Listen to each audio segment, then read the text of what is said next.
France, 1,2 million de personnes de plus de 60 ans sont aujourd'hui en état de dépendance.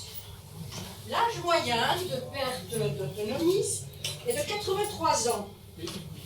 La dépendance représente une charge financière conséquente, 1 800 € par mois à domicile, 2 500 € par mois en maison médicalisée. 40% des personnes âgées dépendantes vivent en établissement spécialisé. Bon, assurance.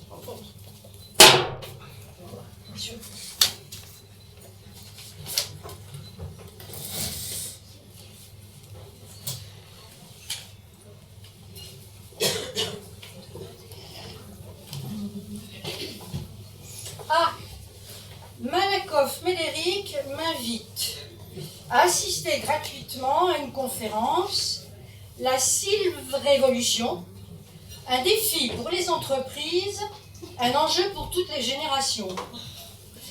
Il veut faire découvrir la vision et l'innovation de grandes entreprises de la Silver Economy pour adapter leur offre aux besoins des plus de 60 ans.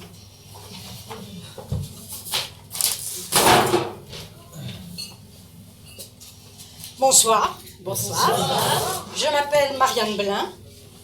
Je suis une femme, vieille, enfin, on va dire jeune vieille.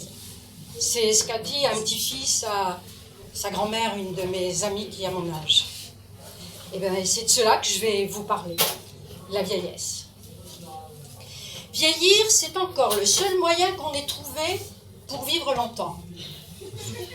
Le vieillissement devrait être une préoccupation au même titre que l'impact carbone. Dixit, le directeur de la Silver Economy. La vieillesse, c'est une question d'âge. Avec un peu de chance, on y arrivera tous. La première fois que je suis allée lire dans une maison de retraite aux résidents, une femme me demande « Quel âge vous me donnez ?»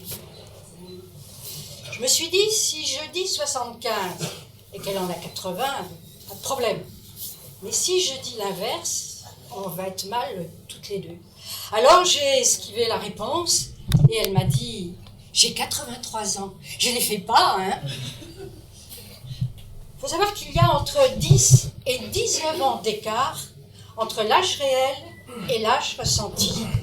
Or, c'est cet âge ressenti qui influence nos comportements de consommation. Ça structure nos envies, nos besoins, nos choix. D'où l'importance de le mesurer. C'est ce que fait Carmack Media. Il propose les meilleures informations, les services les mieux adaptés, sur l'ensemble des comportements de consommation et d'achat, les attitudes, les motivations, les styles de vie, aux annonceurs, aux agences et aux médias, pour les aider à repérer, cibler leurs annonceurs et leurs consommateurs clés. Il y a comme un code social autour de l'âge, surtout pour les femmes. Cette fois, je vais lire à des élèves de 6e dans un collège, et au cours de la lecture d'un album où de courts poèmes étaient accolés à des numéros de maisons dans les rues d'une ville, je leur demande de me donner le numéro de leur maison. Comme ça, je pourrais lire le poème correspondant. Et puis au bout d'un moment, il y a un élève qui me dit « Mais madame, vous pouvez nous donner le numéro de votre maison ?» J'ai dit « Oui, c'est 483. » Alors, avec un tel chiffre, je ne vais pas trouver le poème correspondant. Bon. Alors, il y a un autre élève qui dit « Mais madame, vous pouvez nous donner le nombre de votre âge ?» J'avais la professeure en face de moi. Elle s'est sentie très gênée et elle leur a dit « Ça ne se fait pas !» Alors moi j'ai souri aux enfants, puis je leur ai dit mon âge. Mais moi, je ne vais pas vous le dire. Je vais faire comme la dame de 83 ans. Je vais vous demander de le deviner. Bon, je vous préviens tout de suite, je suis bétonnée. Vous pouvez dire ce que vous voulez, mais allez-y. Allez, bah, on va dépasser le code social. Hein. Vous y allez. 17 ans.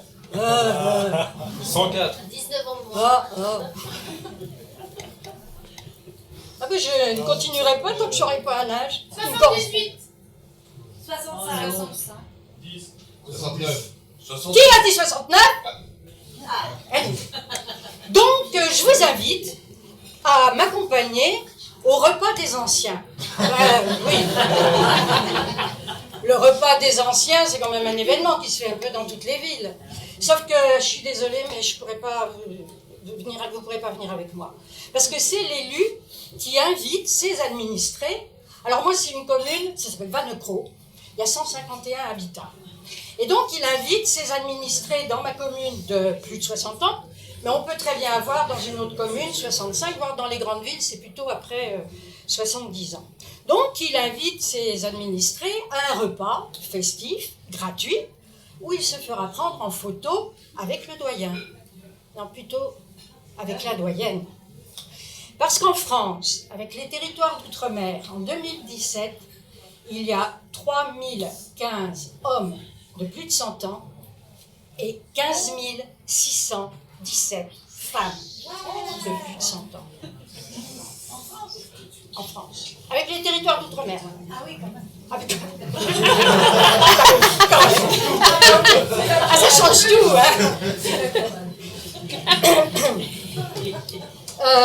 Donc cette fois-ci, je rentre dans une boutique et la vendeuse parle à un enfant, alors, aux alentours d'une douzaine d'années, je dirais.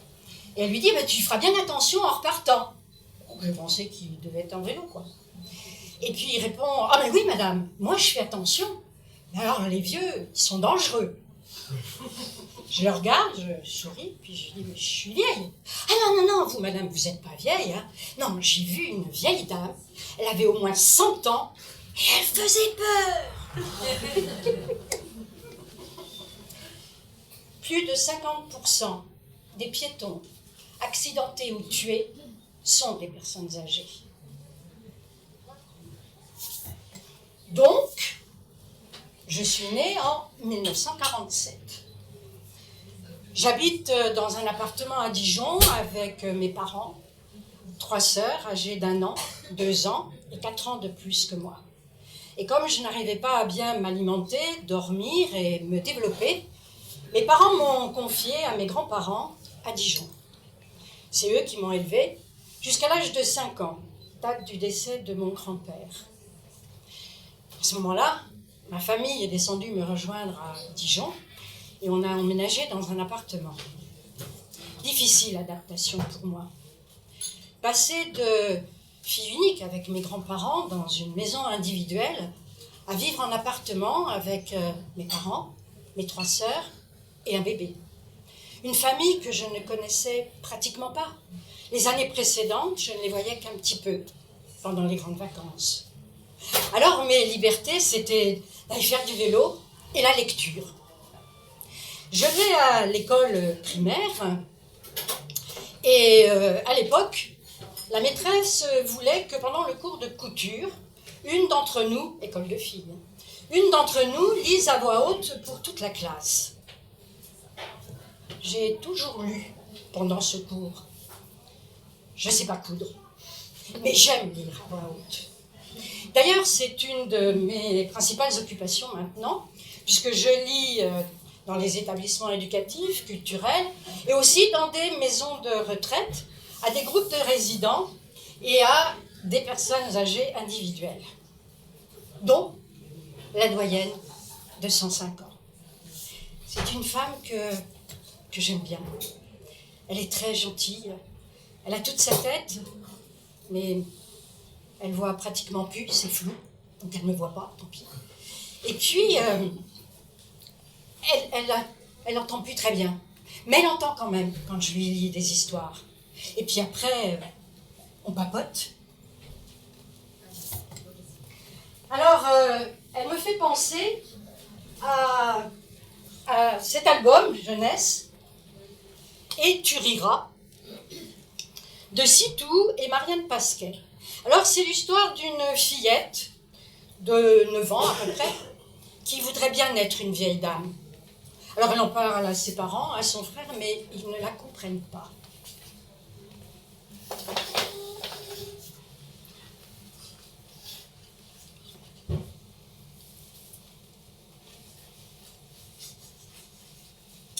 J'ai très envie d'être une vieille dame qui papote, qui tricote, qui est entourée de petits-enfants, de gros pigeons ou de vieilles dames, comme elle, qui sentent très bon.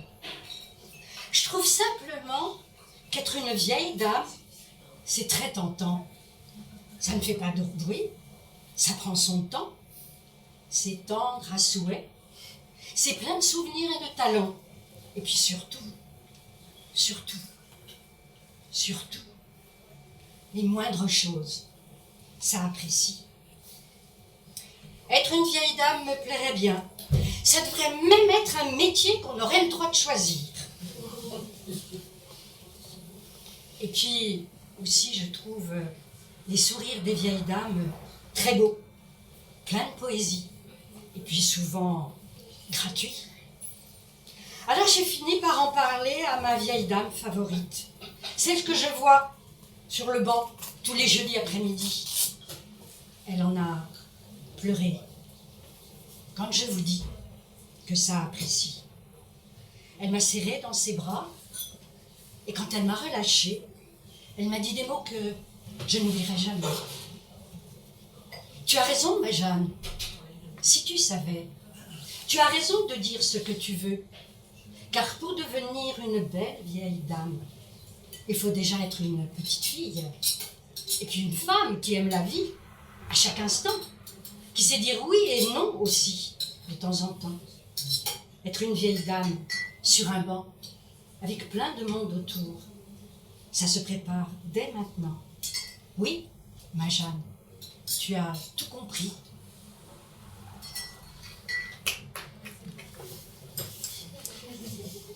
L'âge, ce sont des tranches de vie.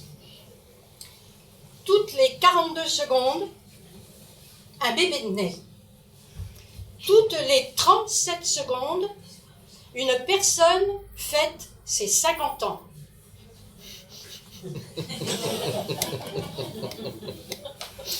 Alors, je vous présente ce livre de Serge Guérin, Silver Génération, 10 idées reçues à combattre à propos des seniors. Alors, je vais d'abord vous poser une question. Est-ce que vous savez ce qu'est l'agisme? Avec un accent circonflexe sur le A, je précise. J'attends vos propositions. Qu'est-ce que l'agisme? Allez, dire. Non, mais encore, plus précisément. Pardon? Oui? Eh ben voilà, c'est... J'ai pas entendu qui c'est qui l'a dit, mais voilà. Donc je vais développer un peu, en commençant par une citation. L'agisme a une finalité sociale et économique qui est de légitimer et maintenir les inégalités entre les groupes. Ça, c'est une citation que j'ai tirée de la stratégie et du plan d'action mondial sur le vieillissement de l'Assemblée mondiale de la santé en 2016. Donc, effectivement, l'agisme regroupe toutes les formes de discrimination, de ségrégation, de mépris fondés sur l'âge, avec des préjugés et des idées reçues, comme présentées dans ce livre. Alors, on va ensuite commencer par une première idée reçue. À partir de 50 ans et un jour, bienvenue chez les seniors. Je précise, tout le monde devient senior au même âge. C'est une loi biologique, assurée par les officiers d'état civil. À partir de 50 ans, l'individu entre dans la catégorie des vieux, des malades, des dépassés, des hors-société. Il a une date de péremption. Alors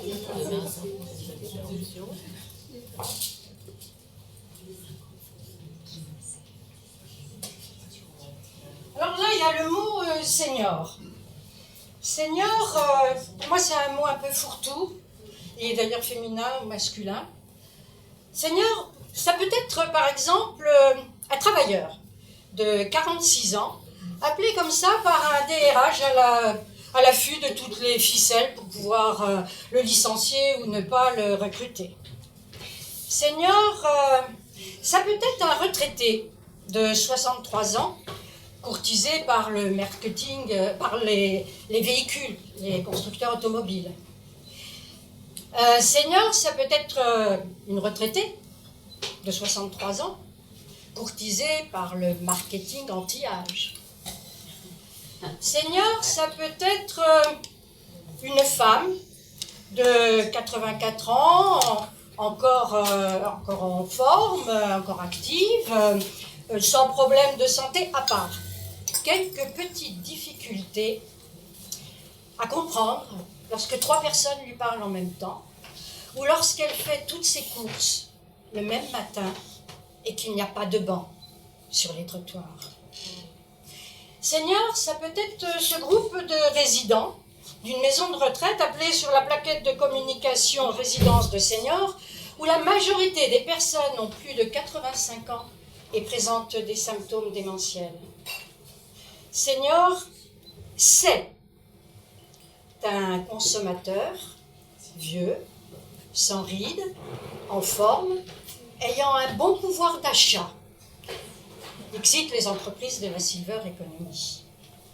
Donc, comme vous voyez, senior, ça peut aller de 46 à 110 ans, c'est-à-dire 3 générations. Alors, je vais encore faire appel à vous. Je vous assure que je vais beaucoup vous solliciter.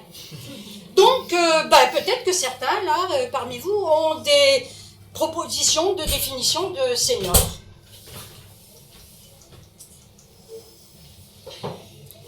Moi, j'ai entendu dernièrement quelqu'un qui a dit « j'ai reçu ma carte de senior pour la SNCF. » Alors, d'autres? Eh bien, par contre, chez les sportifs, on dit senior dès 20 ans. Ah bon? Dès qu'on est Ah ben alors là, je découvre. Ah oui, et puis C'est pas junior? Et après, on est vétérans. Vous voyez, je ne savais même pas. Une autre? Non?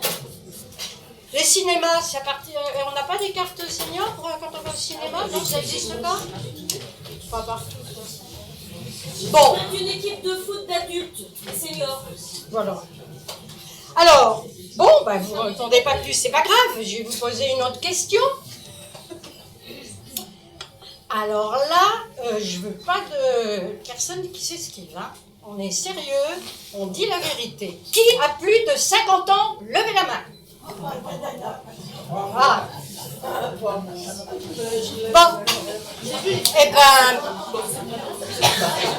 bienvenue chez les seniors. Non, chez les périmés. Ben voilà, ceux qui ont dépassé la date de péremption. Or, ne pensez pas que c'est un mot qu'on n'utilise pas.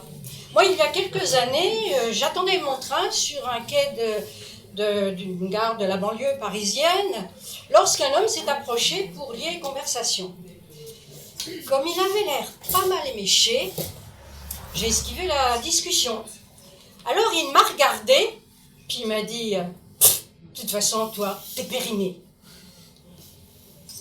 Ouais. Bon.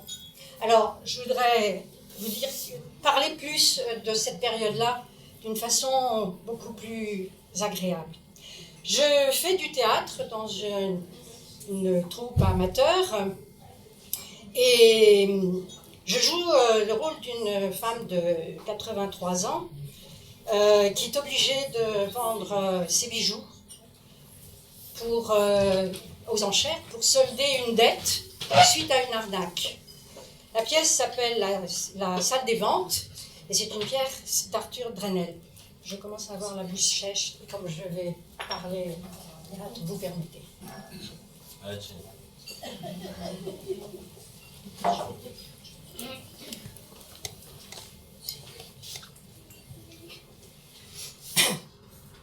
savez, j'ai l'âge de tomber.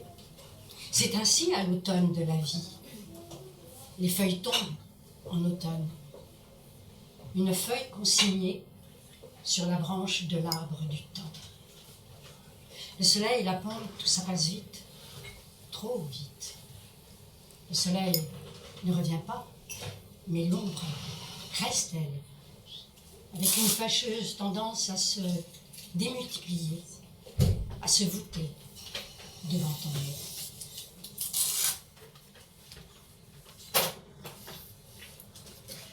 Alors, dans ce monde qui cultive la performance et la jeunesse, on n'est pas que hors société. Celle-ci accepte le vieillissement à condition qu'on reste jeune. Bon, c'est un peu absurde, hein. C'est comme si on n'avait pas vécu.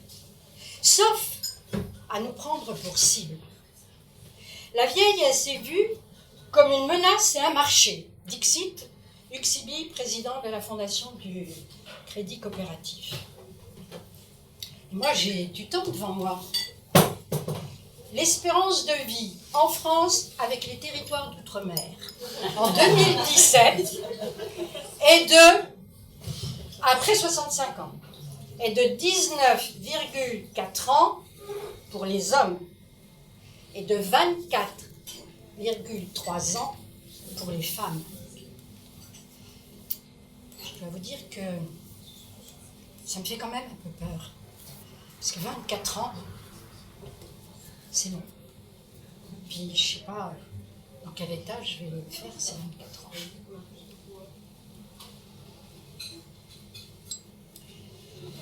Alors voilà, ce temps-là, on a, ou homme ou femme, et femme, et ben ça intéresse bien la silver economy. Alors on va prendre une deuxième idée reçue. Les retraités, une bande de riches privilégiés. Les retraités, alors qu'ils ne travaillent pas, bénéficient de revenus très supérieurs aux plus jeunes. Ils disposent de la majorité du patrimoine et 75% sont propriétaires de leur logement. L'appauvrissement des jeunes s'explique par l'enrichissement des plus âgés.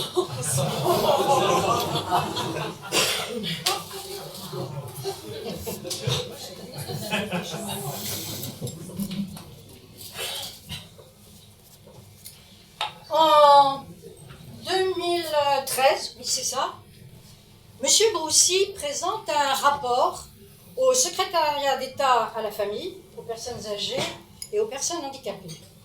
Ce rapport va être grandement, parce qu'en totalité, même repris dans la loi d'adaptation de la société au vieillissement, votée en 2015.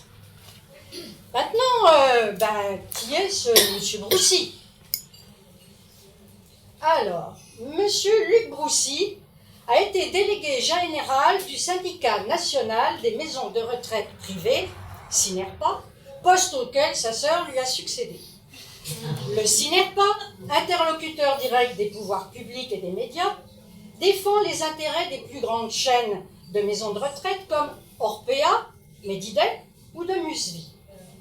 Alors que les chiffres d'affaires, les marges de ces établissements et les conditions d'accueil des pensionnaires étaient mis en cause après la canicule de 2003, Luc Broussy déclarait dans l'Express « Oui, on fait de l'argent avec les petits vieux. Eh bien, tant mieux si c'est le résultat d'une bonne gestion. »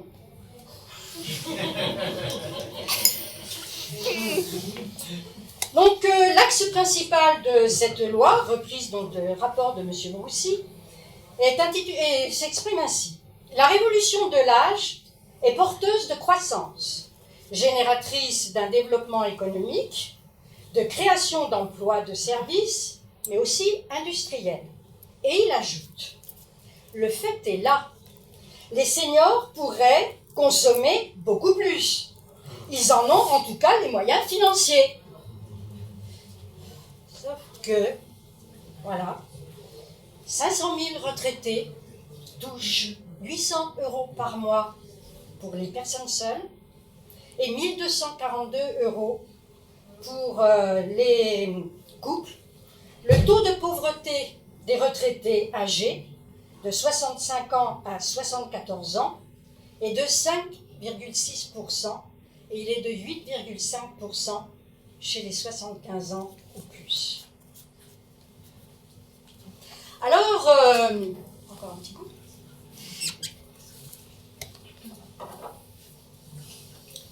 Comme je ne veux être ni une menace, ni un marché, ni passer mon temps devant la télévision, avec mon compagnon, on construit un bateau spectacle à motricité vélocipédique.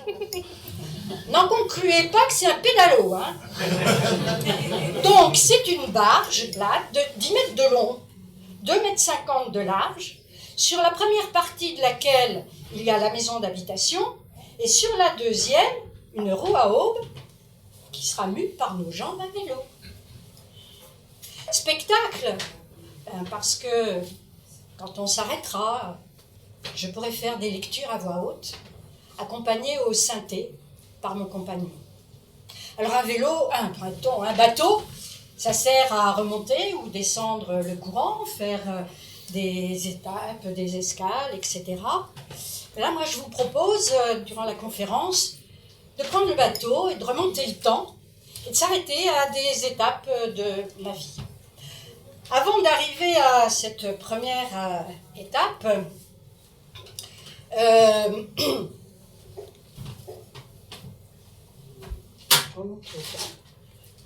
non, c'est pas ça.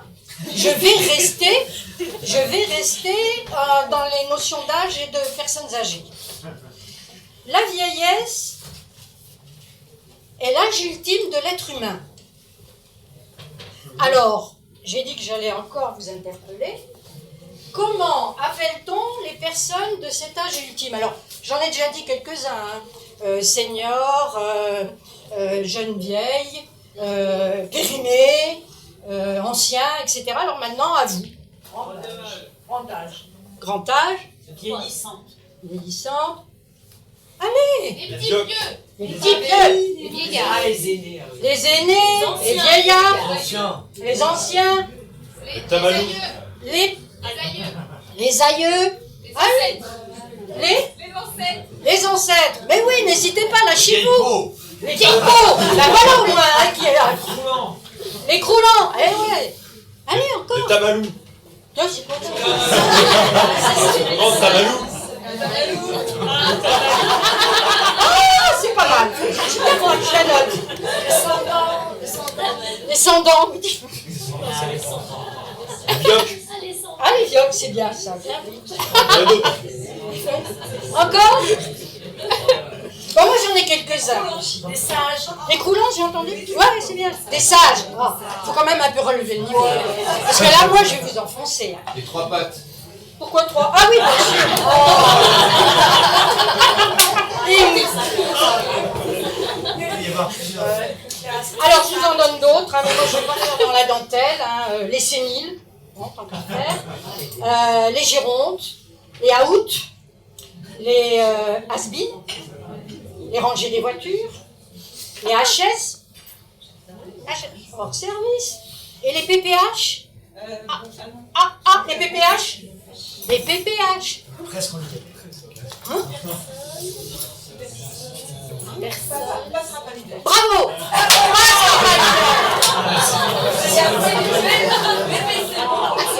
Et alors le PPC, c'est quoi?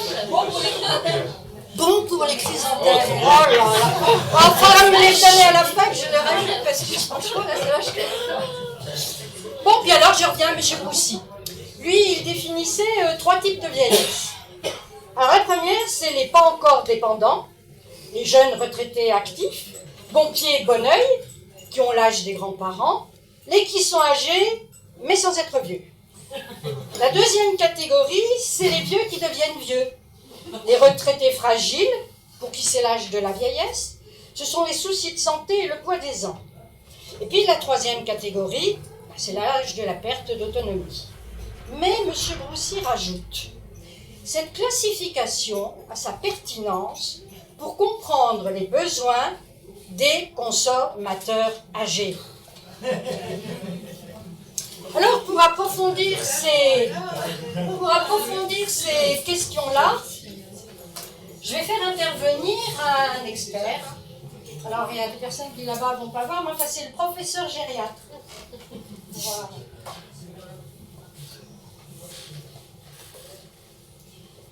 L'âge est une donnée biologique, socialement manipulée et manipulable. Actuellement, l'âge de la vieillesse est en moyenne de 76 ans en France. Au XVIIe siècle, on parlait des personnes ayant entre 60 et 70 ans comme des vieillards. Il y a 50 ans, on était vieux à 65 ans. Maintenant, je vais aborder un peu de vocabulaire. Gérontologie, qui vient du grec ancien vieillard et étude. La gériatrie, qui est la médecine des personnes âgées, donc une composante de la gérontologie. Les gérontopoles, alors là, ce sont des lieux dont la mission, telle que définie dans la loi d'adaptation de la société au vieillissement, sont donc ces lieux dont la mission est de rapprocher et de dynamiser autour du vieillissement les acteurs de la recherche, du soin, de la formation et de l'entreprise. Ils faciliteront le transfert du développement technologique, de la silver economy vers le soin, le médico-social et les services apportés aux personnes âgées. Je vais faire une petite pause pour prendre une nouvelle idée reçue. La guerre des générations est déclarée. On est passé de la lutte des classes à la lutte des âges. Les plus âgés ne peuvent comprendre les plus jeunes. Les références, les valeurs, le vocabulaire divergent trop. Les incompréhensions se multiplient, les générations s'ignorent ou se combattent.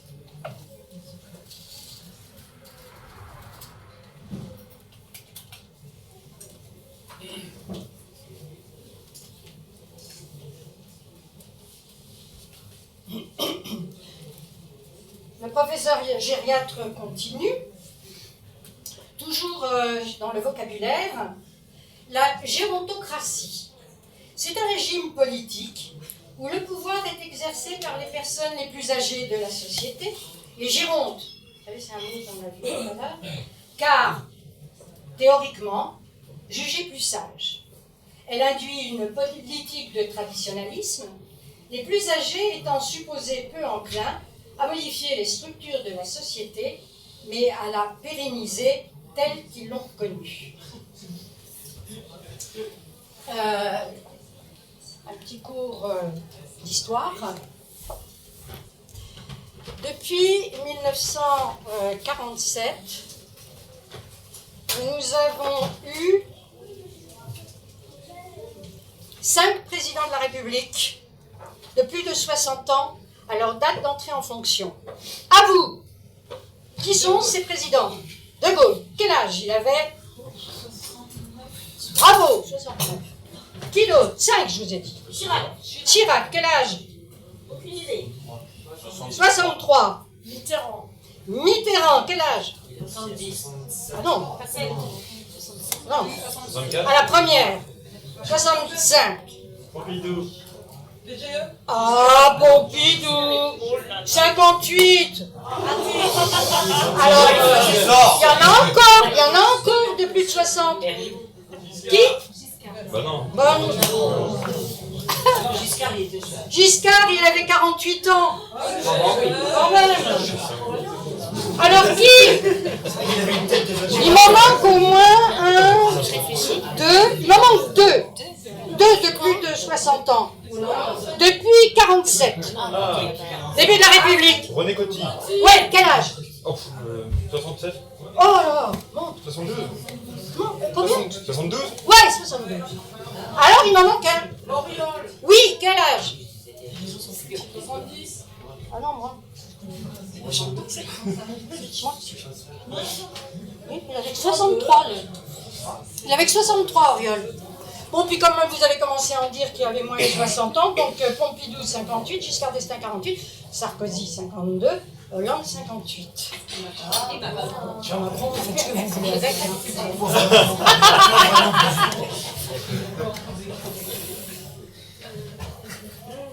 Est-ce que vous savez ce que c'est que la mort civique?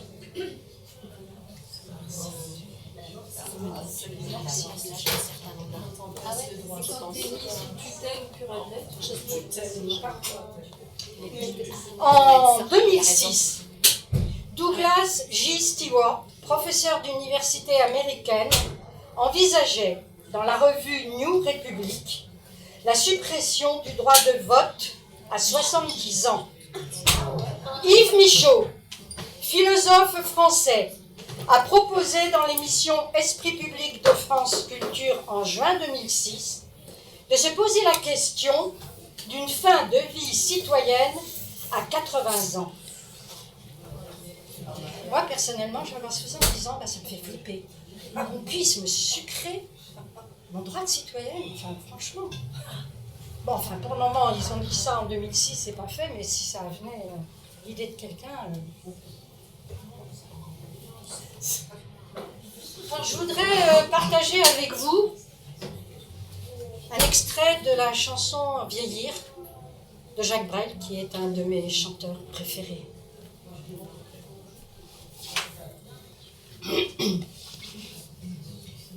Mourir au bout d'une blonde, là où rien ne se passe, où le temps nous dépasse, où le lit tombe en tombe. Mourir insignifiant, au bout d'une tisane, entre un médicament et un fruit qui se fane. Ou terminer sa course, la nuit de ses 1000 ans, vieillard tonitruant, soulevé par quelques femmes, cloué à la grande ours, cracher sa dernière dent en chantant Amsterdam. Mourir, cela n'est rien. Mourir, la belle affaire. Mais vieillir, oh, vieillir.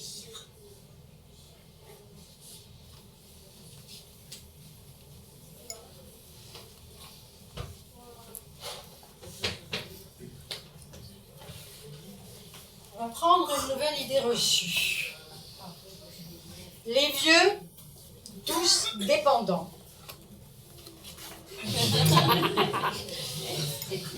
Ouais, non, mais bon. J'ai dit tout à l'heure que j'étais vieille.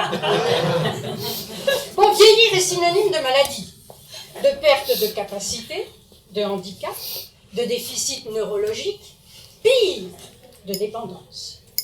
La pression des personnes âgées dépendantes va s'accroître sur les systèmes de santé et les dépenses sociales. C'est mécanique. Risque d'un tsunami gériatrique. De futurs octogénaires vont se muer en hordes de vieillards en fauteuil roulant, perdant toute mémoire et touchés par la maladie de Parkinson.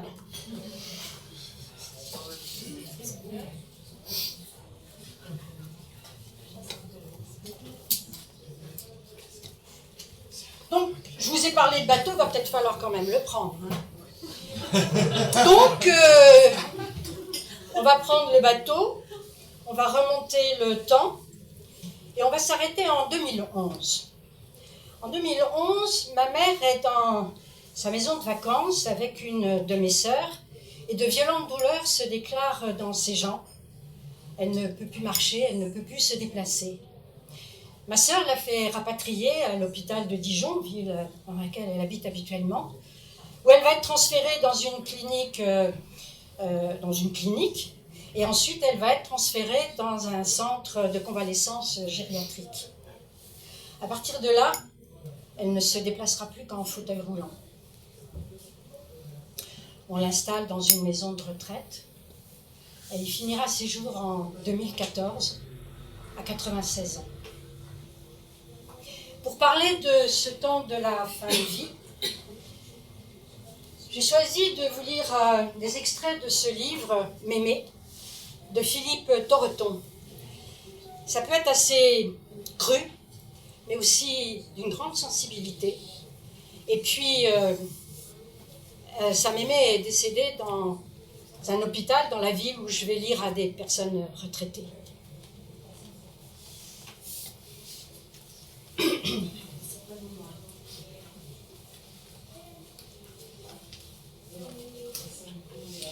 Et puis j'ai vu Mémé à l'hôpital. Pour leur faciliter les choses, elle avait perdu du poids. Beaucoup. Elle s'était divisée par 3. Et par instinct, elle avait laissé une partie de sa raison dans son potager, entre 2 rangs de poireaux. La mort de Mémé, c'est une odeur fade de vieille sueur qui se mêle à celle écœurante des plateaux repas empilés sur des chariots, croisant d'autres chariots, équipés ceux-là de produits d'entretien, de poubelles béantes, parfumant les couloirs de cet hôpital pour vieux qui se meurent. Mais la mort de Mémé, c'est aussi des sourires de femmes qui parlent fort, même quand les vieux ne sont pas sourds. Elles n'ont pas le temps de distinguer. Elles sont dévouées et gentilles pour la plupart. Elles font ce qu'elles peuvent avec les moyens qu'on leur donne pour mettre des formes à la mort qui a décidé de jouer encore quelque temps avec ses croix. La mort, elle est ivre et négligente. Elle n'est ni à l'heure, ni soignée. Elle peut donner une fin idéale à la pire des saloperies que la terre puisse porter et faire chier ma Mémé pendant 2 ans sans savoir que faire d'elle. Comme si elle avait égaré sa fiche dans les cadavres de bouteilles de mort subite. Alors, Mémé parle dans le souffle. Elle profite de cette fonction vitale pour glisser quelques mots ficelés ensemble dans un linge propre. Des mots qui sortent de sa bouche, poussés par l'intuition d'une fin prochaine. Ils se bousculent. Des mots qui quittent le navire Mémé. Ce n'est pas facile de mourir, me dit-elle.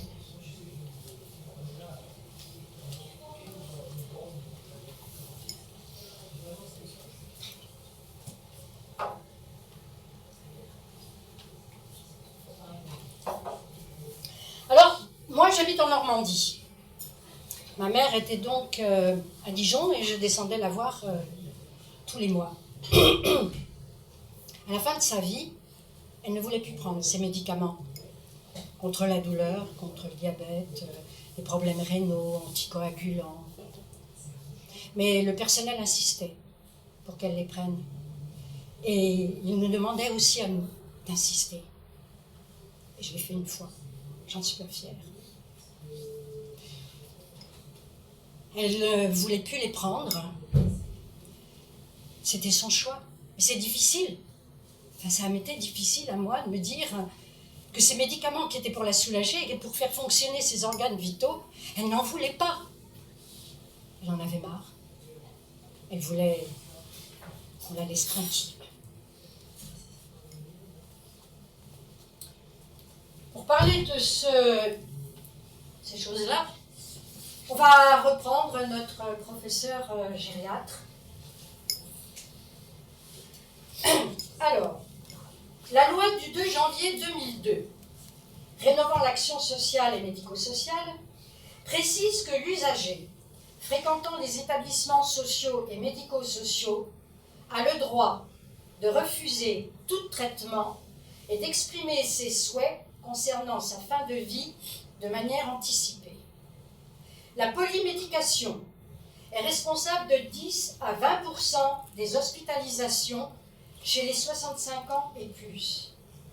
Le risque d'hypertension artérielle augmente avec l'âge et atteint 90% des personnes de 85 ans et plus.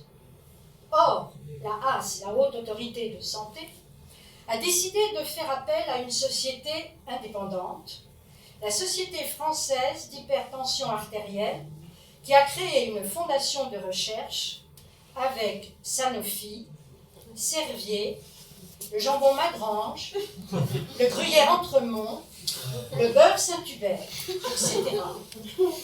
Les membres de ce groupe déclarent des liens d'intérêt avec des laboratoires, Roche, Novartis, etc., qui les rémunèrent pour des symposiums, des congrès, des consultations. C'est très rémunérateur pour ces professeurs, mais surtout pour ces labos, puisque les 14 millions de patients, pas que des vieux, souffrant d'hypertension, avalent pour 1,6 milliard d'euros de médoc. Alors, je vous ai parlé très rapidement du parcours de santé de ma mère. Il y a beaucoup d'établissements pour personnes âgées, dépendantes ou pas, en milieu urbain ou en milieu rural, avec accueil de jour ou accueil de nuit, avec un accueil de court, moyen ou long séjour, etc. J'ai parlé beaucoup de maisons de retraite, mais il y a aussi les EHPAD, établissements d'hébergement pour personnes âgées et dépendantes.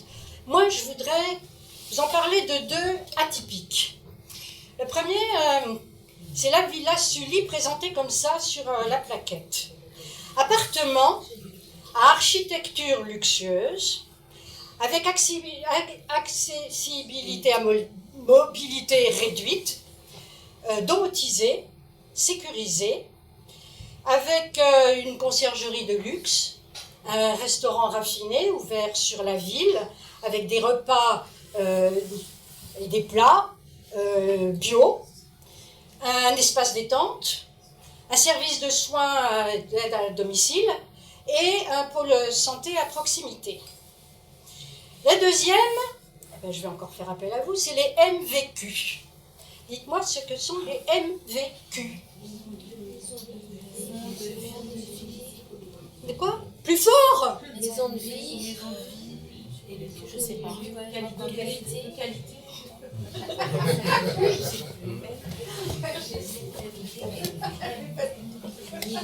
Maison de vieux de quartier. Ah, ça vient! Qu'est-ce qu'il a dit, le monsieur là-bas au fond? Maison de vieux de quartier. Bravo! Alors là, chapeau. C'est les maisons des vieux des quartiers, exactement, qui, selon monsieur Broussy, seront pour les vieux du 21e siècle l'équivalent des MJC, maisons des vieux, pour les jeunes des années 60.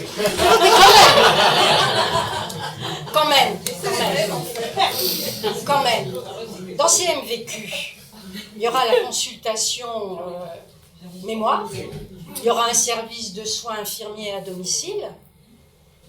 Et où est la culture?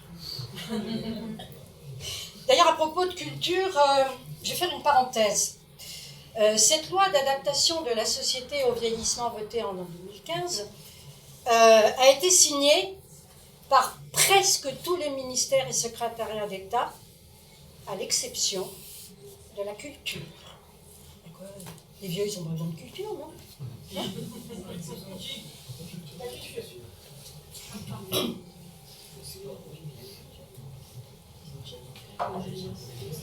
J'arrive à la maison de retraite pour lire à une des personnes individuelles, comme je le fais toutes les semaines. Et ce jour-là, elle me dit non, je suis pas bien, je peux pas écouter une histoire, non.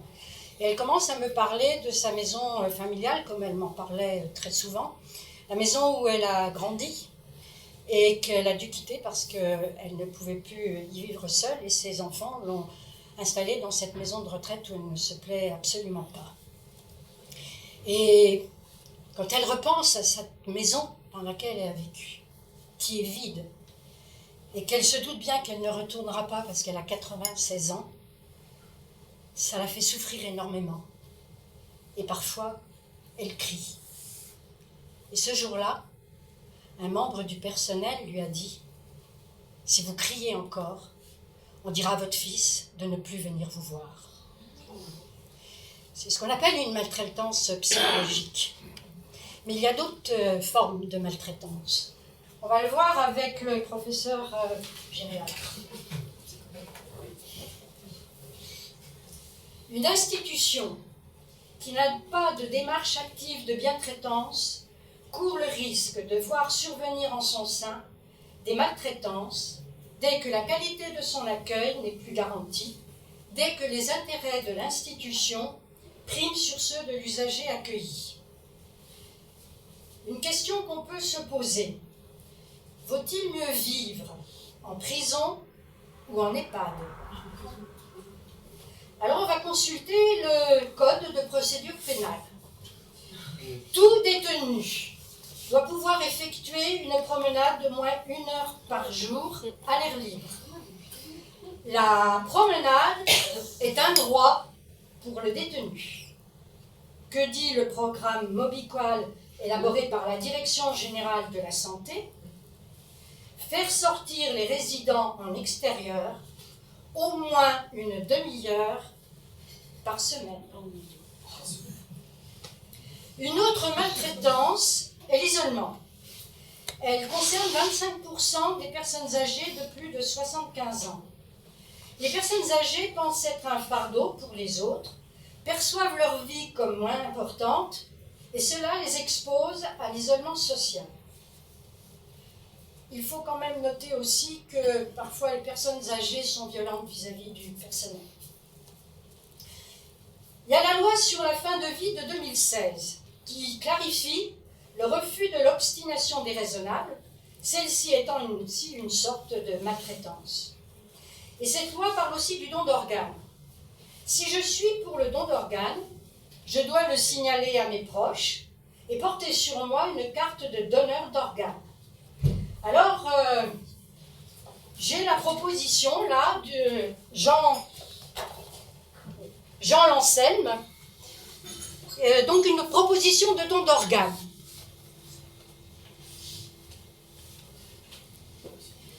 Je donne ma main à ma sœur kinésithérapeute. Je donne mes tripes à Caen, mon cœur au resto, mes rassures au caniveau. Je donne ma tête de lard à lard. Je donne mon foie au morue, mes yeux à Michel Morgan, mes dents à Adam et ma langue au chat d'Ève. Je donne mon sang impur au micro-sillon. Je donne mon cul à ma chance qui en a besoin. Je donne mes jambes à mon cou et mes bras autour du tien. Je donne mon dernier souffle au bouche à bouche. Je donne mon pied à ma maîtresse. Je donne mon âme à Dieu. Et ce qui reste, au chien. Ou comment économiser un enterrement. Alors on va prendre une idée reçue que peut-être vous attendiez d'ailleurs. Nos sexes. Les seniors sont des retraités du sexe. De toute façon, le corps des vieux, c'est pas bien sexy. C'est même dégoûtant. Il faut les cacher, en avoir honte. Il apparaît qu'à partir d'un certain âge, les sentiments amoureux disparaissent. Cela n'est pas bien. Cela ne se fait pas.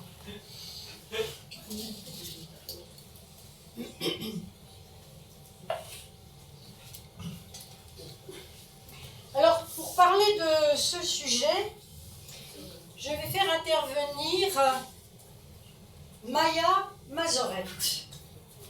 Maya Mazoret est chroniqueuse au journal Le Monde et elle a fait paraître en janvier 2017 un article intitulé « Papy pervers, veuve joyeuse, vieux dégueulasse ». Nous n'avons comme option que le silence ou la moquerie.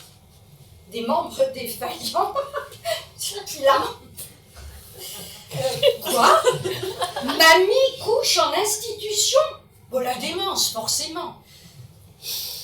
Nos aînés profitent de la vie et pas seulement en préparant des tartes aux pommes. En 2015, une étude révélait qu'en Angleterre, 54% des hommes et 31% des femmes de plus de 70 ans avaient encore une activité sexuelle. Sachant que les hommes meurent plus jeunes, laissant leur épouse seule face au dilemme abstinence ou plantation de concombre. 33% des femmes de plus de 70 ans, veuves ou célibataires, se masturbent selon une étude dans l'Indiana. Les hommes actifs de plus de 75 ans ont encore 2 à 3 galipettes par semaine en France. Ça s'appuie sur un ou une chouette partenaire, une activité régulière, de l'intérêt de la chose, une bonne hygiène de vie. Mais l'excitation et la jouissance sont plus longues à se manifester. 14% des plus de 75 ans ont recours à une médication spécifique. Le volume éjaculatoire se réduit. Côté femmes, la ménopause entraîne une sécheresse vaginale et souvent un déclin de la libido. Mais les pires ennemis d'une sexualité longue durée ne sont pas les limitations physiques, mais la peur du regard de la société, des autres, les proches, et de soi sur son corps. La sexualité post-ménopause échappe à la reproduction, elle devient donc douteuse. On accorde aux vieux le droit d'aimer, la tendresse et les bisous. Mais gare à lui si le bisou devient baiser et si le baisement dépasse la main.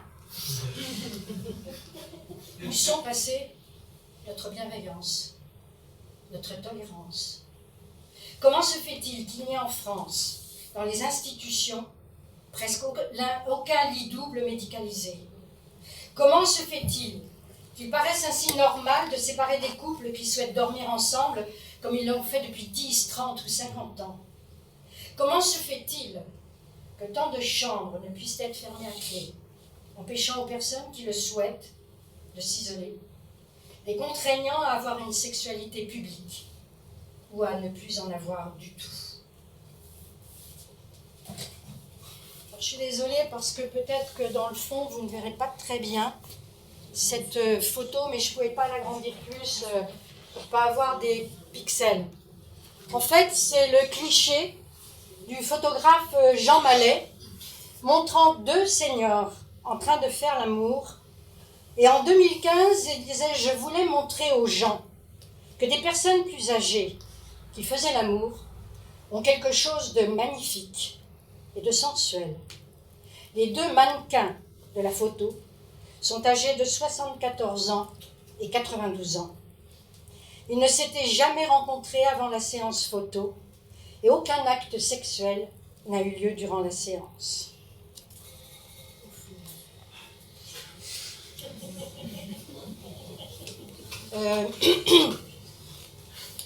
Un jour, j'arrive à la maison de retraite et je vois une personne que je connais qui me raconte qu'un membre du personnel de la maison de retraite était rentré dans une chambre de résident sans frapper.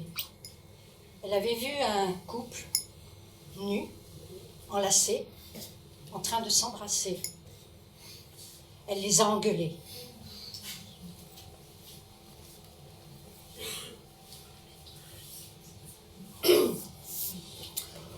Je vous rappelle quand j'en ai 10, d'idées reçues.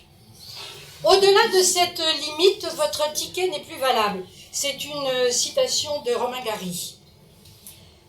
La retraite, c'est le retrait. La logique du vieillissement, c'est la passivité. Après 60 ans, il est pratiquement impossible de se renouveler.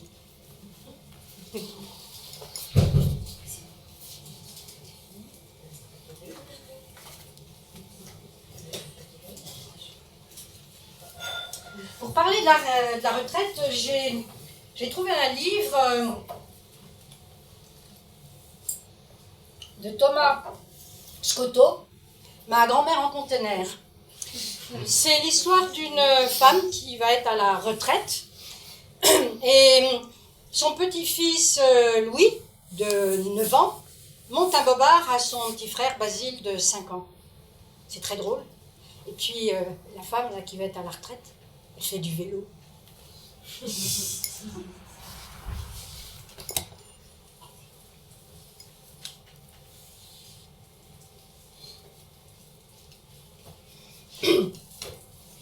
Mais t'as vraiment rien compris, toi, dit Louis. Mais tu as entendu ce que papa vient de dire?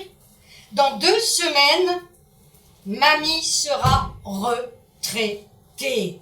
De la tête jusqu'aux pieds, elle est bonne pour le grand recyclage. C'est comment un grand recyclage? Demande Basile.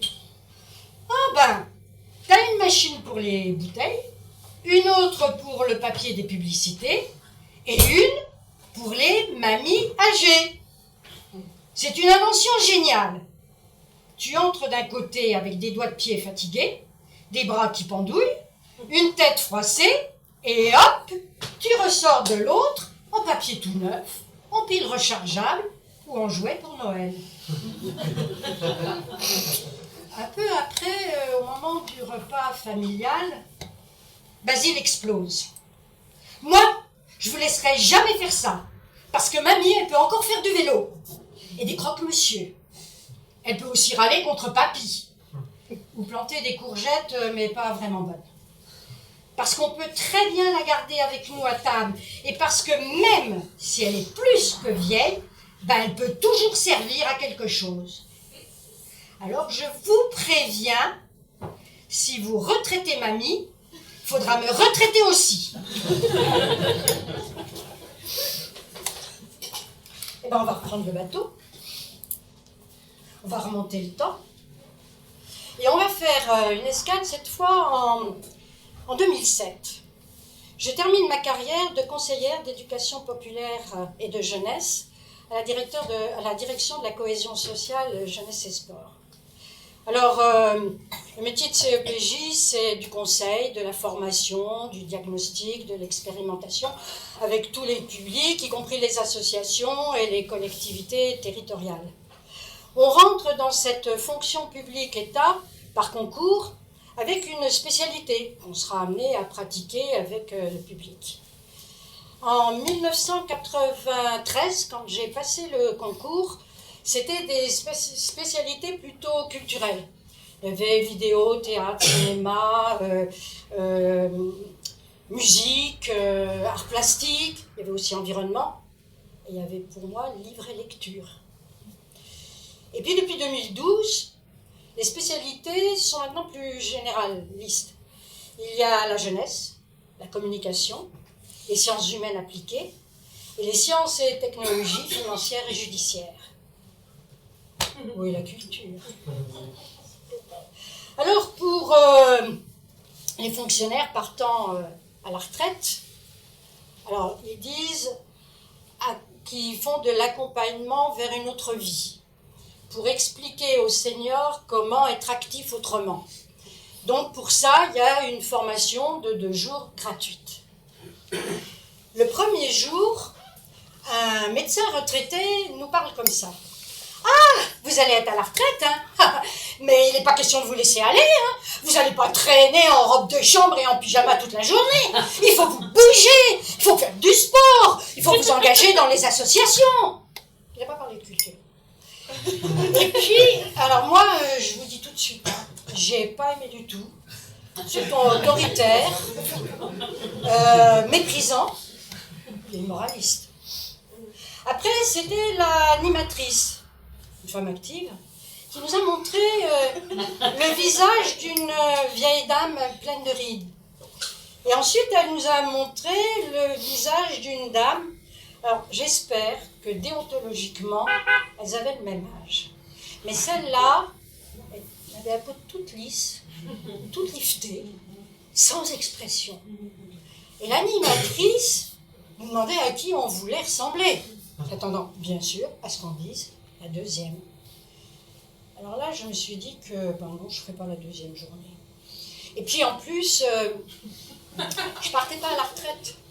Je continuais une deuxième vie que j'avais commencée en 2002. En 2002, je me suis mis à temps partiel à Jeunesse et Sport et avec des amis localement, on a créé une association d'économie solidaire où parmi toutes les activités, les actions qu'on menait, il y avait le développement du programme national créé par Alexandre Jardin, le romancier, le programme Lire et faire lire. Ah, on a mis... Voilà. Lire et faire lire. Donc on développait ce programme-là. Lire et faire lire, ce sont des retraités bénévoles qui vont lire aux enfants dans les établissements éducatifs et culturels pour le plaisir de la lecture et pour le lien intergénérationnel. En 2007, à ma retraite, non, je vous ai dit que non. Mais donc, je suis passée à presque donc presque un temps plein dans cette association. Alors, traîner en pyjama, alors là, franchement, on ne peut même pas y penser. Donc, on va prendre une autre idée reçue. Technophobe et perdu pour l'entreprise. On perd en capacité neurologique avec l'âge. Il est plus difficile de s'adapter à un nouvel univers ou d'apprendre quelque chose de neuf. Une grande partie du chômage des seniors s'explique par leur incapacité à suivre les révolutions technologiques, l'entreprise 2.0.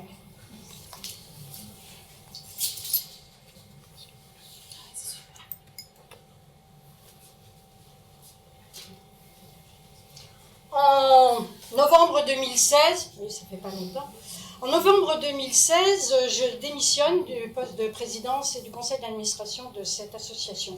Alors, il y avait plein de raisons, hein, mais aussi, je l'avoue, le problème avec les technologies. Je n'ai pas de téléphone portable.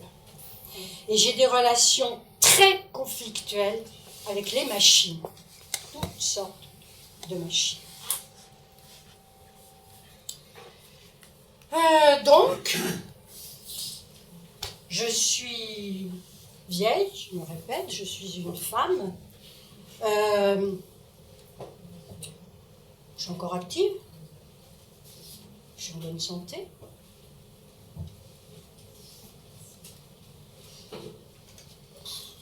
Qu'est-ce que je peux dire d'autre? J'ai une espérance de vie, dont j'ai déjà parlé. Et que cette espérance de vie, elle intéresse beaucoup la silver economy, l'Eldorado CRI.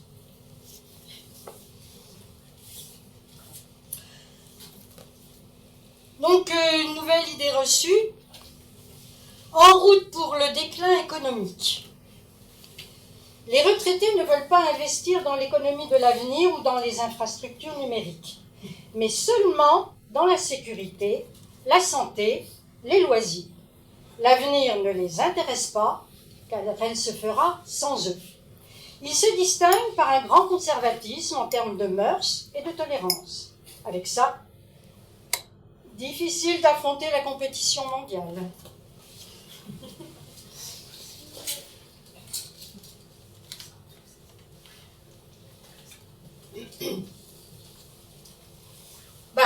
Puisqu'on est sur ce sujet-là, les personnes que je pouvais faire intervenir, la silver economy.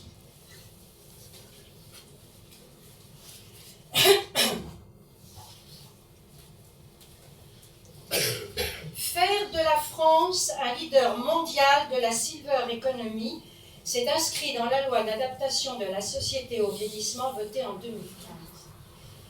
Je vais donc vous présenter les filières de la silver economy. La gérontechnologie ou gérontotechnologie, qui sont les technologies des personnes âgées. Avec, par exemple, l'iPad.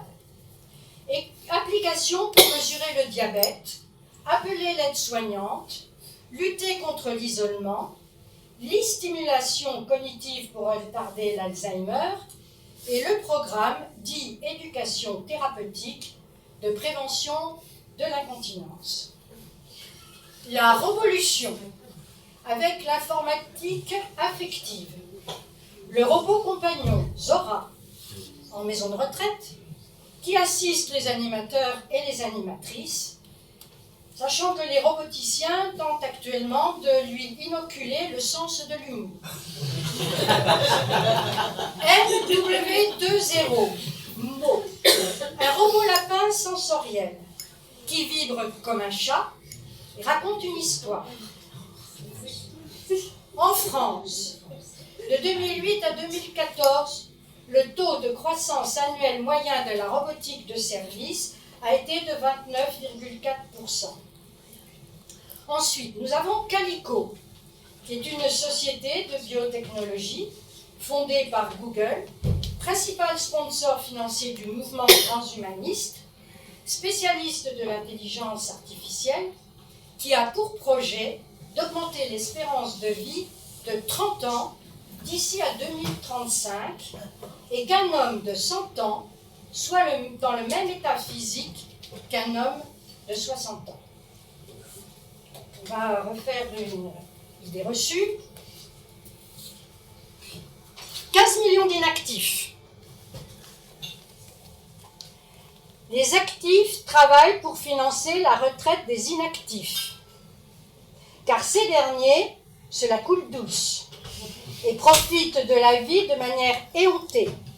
Ils sont toujours en vacances, voyagent d'un pays à l'autre, profitent de la civilisation du tourisme et des offres commerciales avantageuses et ils passent leur vie devant la télé. Ce sont des inactifs, des plaintifs, des régressifs. Ils sont un poids pour la société, une charge pour l'économie, un frein pour l'avenir des jeunes.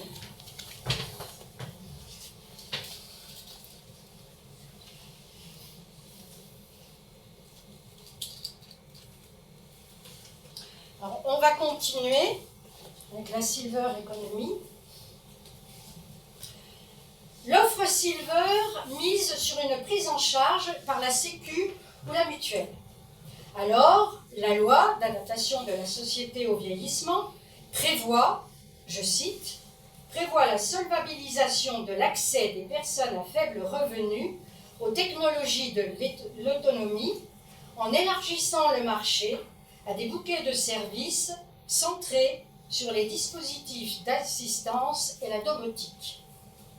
Les plafonds de l'APA, allocation personnalisée d'autonomie, ne permettent pas de dégager les marges suffisantes pour avoir un impact significatif sur l'accès aux aides techniques. La nouvelle ministre, Agnès Buzyn, a annoncé que, avant les grandes vacances, que l'allocation adulte handicapé et le minimum vieillesse, actuellement à 800 €, seront revalorisés à 900 € dès 2018. L'Académie des sciences et techniques comptables et financières propose d'expliquer aux seniors les possibilités de travailler à la retraite, portage salarial, auto-entrepreneuriat, etc. et enrichir ainsi la direction de l'action sociale des caisses de retraite par un pôle activité retraite. Plus de 400 000 retraités travailleraient pour arrondir leur fin de mois, soit 3% d'entre eux, 48% de femmes, 25% d'hommes, âge moyen 69 ans.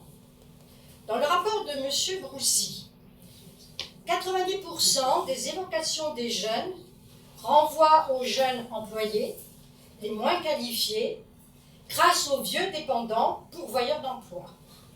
Il ajoute, le vieillissement de la population nécessite de s'interroger sur la façon d'orienter l'épargne des seniors vers des produits plus innovants pour faire des rentiers retraités des rentiers investisseurs.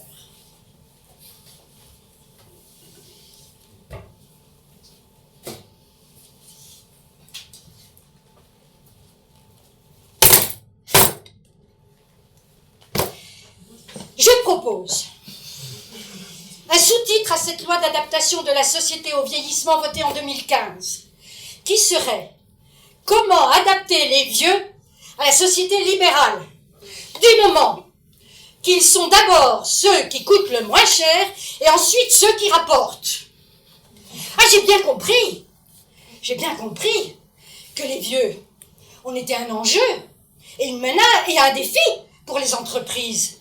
J'ai bien compris qu'avec le marketing, ça ne sera plus la ménagère de moins de 50 ans qui sera visée, mais les seniors de plus de 60 ans.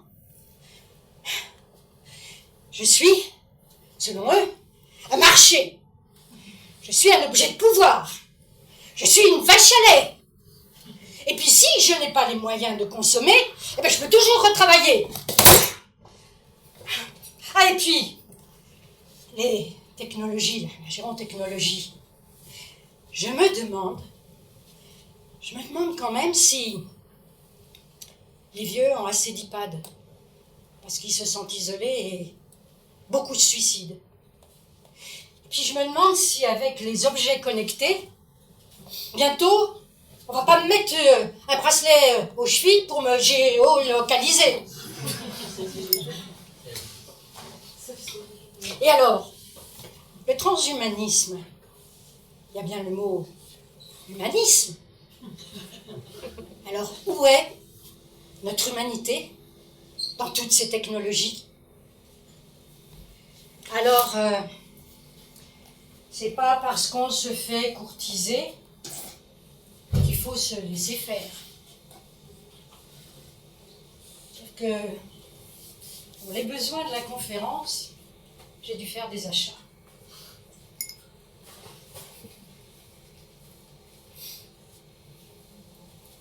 Alors, un peu l'alimentaire, mais il y a un produit que je n'ai pas pu apporter parce que c'est un produit frais. Mais par contre, j'ai apporté la publicité qui va avec. C'est un produit de Maminova. Et cet été, alors moi dans ma commune je l'ai vu, mais je ne sais pas si vous l'avez tous vu, mais il y avait, alors vous savez, ces publicités qui prennent vraiment le grand panneau. Et le slogan c'était « Mamie rajeunit le yaourt ».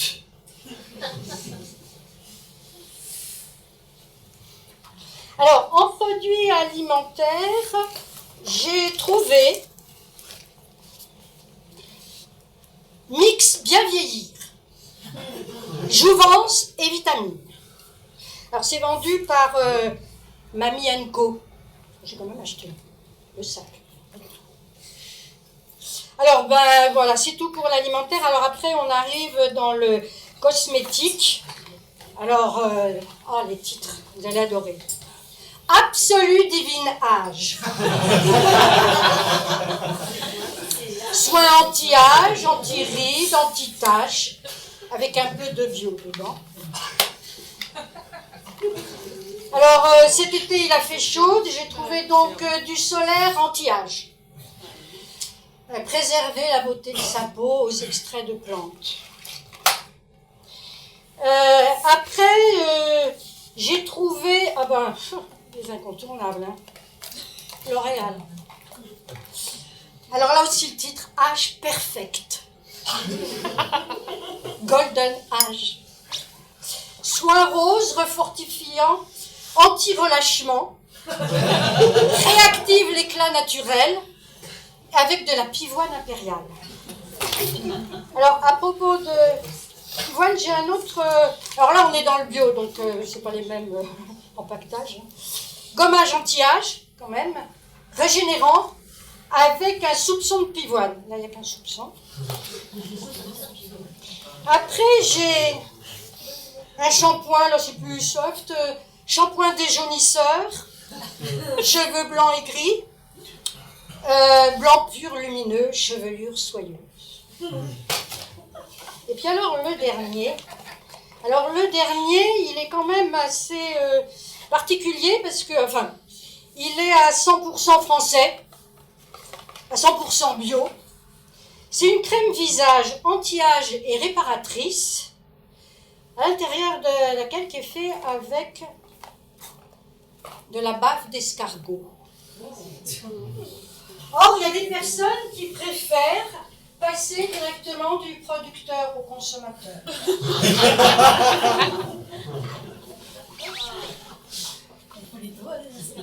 Comment ?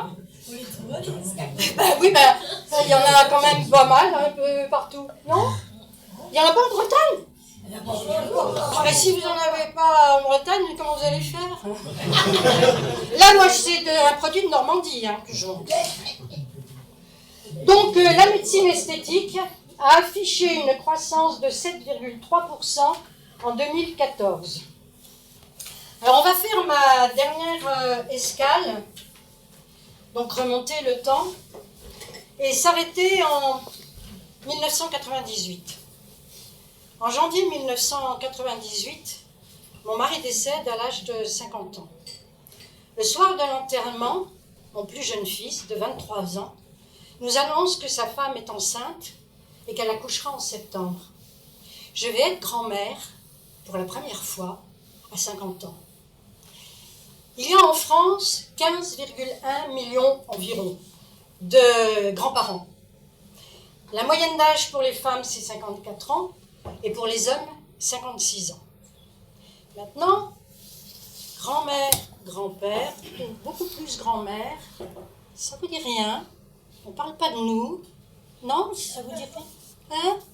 Voyons, quand est-ce qu'on parle des grands-mères? Allez, la fête des grands-mères. Et savez-vous qui l'a inventé en 1987? Hein? Le café grand-mère. Une entreprise de l'agroalimentaire qui ne se cache pas de faire du profit avec cette fête et donc d'en faire du profit. Moi, quand j'étais enfant, ma mère m'a appris à tenir une maison, c'est comme ça qu'on disait. Donc, savoir faire le ménage, la cuisine, la vaisselle, la lessive, le repassage, etc. Maintenant, mon fils et mon petit-fils me dépannent en informatique. Ainsi va le monde. Alors, justement, le monde. Je vais revenir à ma femme de 83 ans, de la salle des ventes. J'aime la façon dont elle parle de ce monde.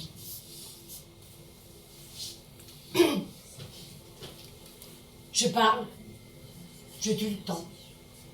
J'ai l'air d'une chose qui a été et qui n'est plus. La fin commence toujours par un début. La fin est la raison de toute chose. Ma raison touche à sa fin. Je suis une chose qu'on transbahute d'un point A à un point B, à grands coups de condescendance. Et de ce que j'ai à dire, le monde s'en fout, tout hyperactif qu'il est, assis sur ses certitudes et sa modernité. Les vieux, c'est les empêcheurs de tourner en rond. Ils en ont sous le sabot des leçons de vie. Oui, et la vie, elle avance à toute berzingue. Et nous ne roulons pas trop vite. Je suis dépassée. Oh, c'est pas tant que je radote, mais le monde n'écoute plus ce que j'ai à dire. On ne peut pas avancer en regardant en arrière. Il n'y a pas de rétrovision pour l'homme moderne. Tout a la technologie qui l'avance. L'homme ostensiblement numérique.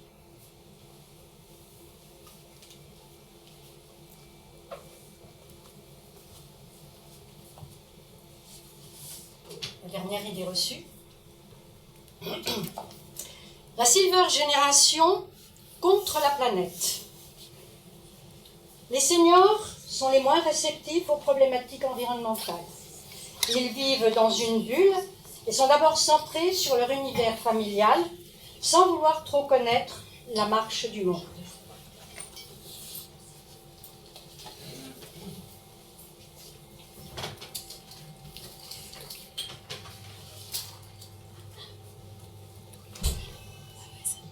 J'invite cette fois Monsieur Richard Lefrançois.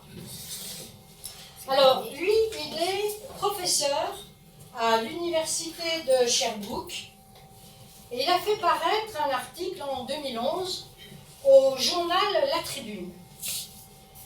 Les mémés déchaînés existent depuis le début des années 2001. Ce sont des groupuscules de femmes âgées sans attache politique partisane ni allégeance à un mouvement bien en vue pour aînés. Elles utilisent l'ironie mordante et corrosive en fredonnant des airs satiriques lors de manifestations pour combattre l'oppression, dénoncer les inégalités sociales et féministes ou s'attaquer au mythe sur le vieillissement. Le cinéaste montréalais Manu Saxon leur rend un vibrant hommage avec son documentaire Les Super Mémés, réalisé en 2010. Tout comme Clarissa Pinkola Esté, avec son livre La danse des grands-mères. À travers les mythes et les métaphores, la psychanalyste et conteuse Clarissa Pinkola Esté développe les thèmes qui ont fait d'elle un auteur de référence dans le monde entier. Sa voix touche le cœur et l'intelligence des femmes de tous âges. Elle m'a touchée.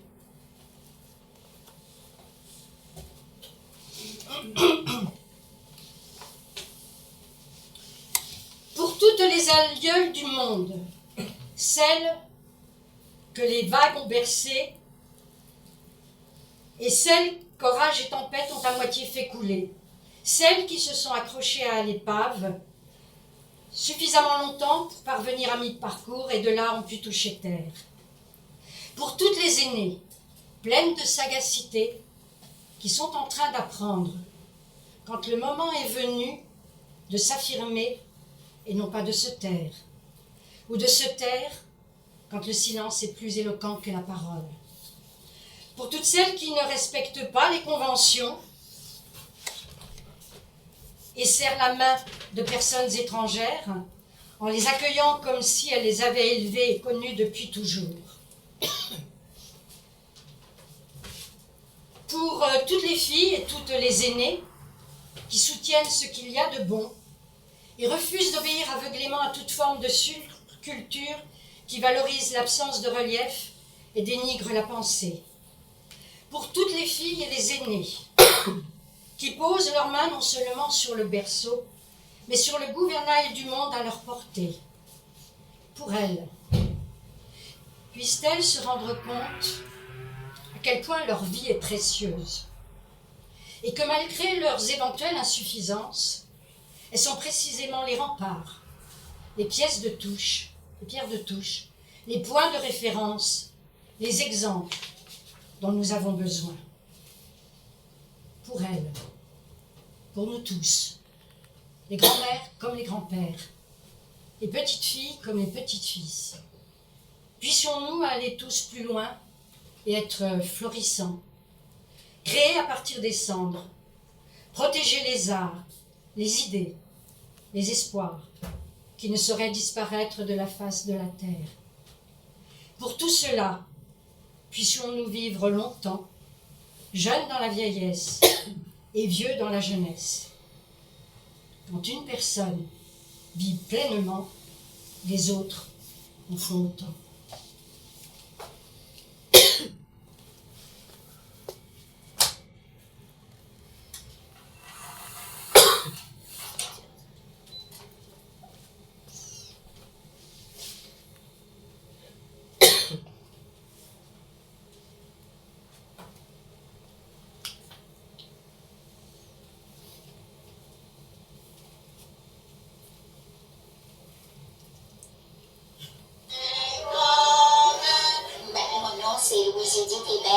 Je suis une mémé déchaînée et nous sommes des femmes militantes. Nous sommes vouées à la sauvegarde de la beauté du monde.